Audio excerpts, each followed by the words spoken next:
Hi everyone, welcome back. So far in this Kubernetes series, we have seen two important flows. In the first flow, we saw how Kubernetes creates and manages applications internally. In the second flow, we saw how external requests reach those applications. But now comes the most important part. How do these two flows connect together? Let's understand the complete Kubernetes picture. Let's get started. This diagram shows both Kubernetes flows together. On the left side, we have the internal control flow. On the right side, we have the external request flow. And both of these flows meet at the running pod.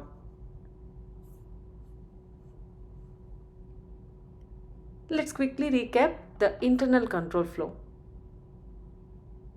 The process starts when we run a command like kubectl apply or a client request. For example, kubectl sends the request to the API server. The API server stores the desired state in the etcd. Controllers create resources. The scheduler selects a node. And kubelet runs the container using the container runtime. So flow 1 is responsible for creating and maintaining running pods. Now let's quickly recap the external request flow. A user sends a request from the browser. The request reaches the Ingress Controller. The Ingress Controller routes traffic to the correct service.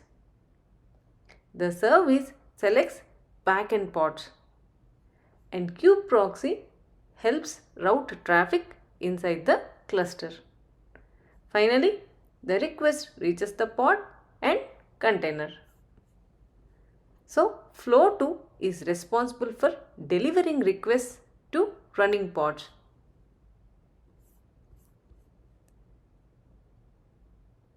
Now, this is the most important concept. Both flows meet at the running pod. So, flow 1 creates and maintains pods. Flow 2 sends traffic to those pods. When a user sends a request, Kubernetes does not create a new pod at that moment. The pods are already created and running. Kubernetes simply routes traffic to them.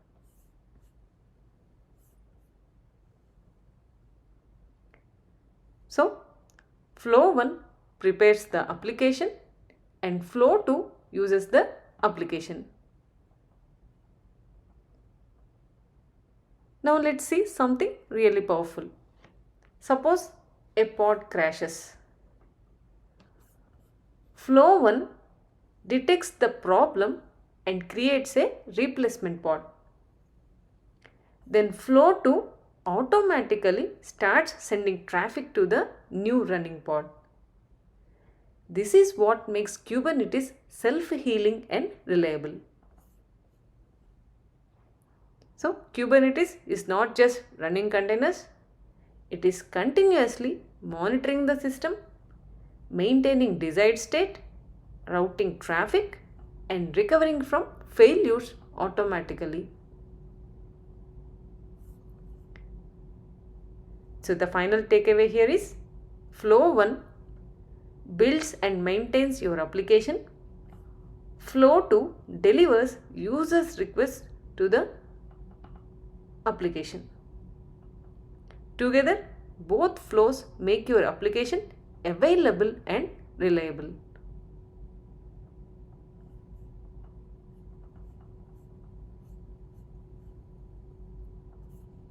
Now you have the complete picture of how Kubernetes works internally and externally. Thanks for watching, and I'll see you in the next video.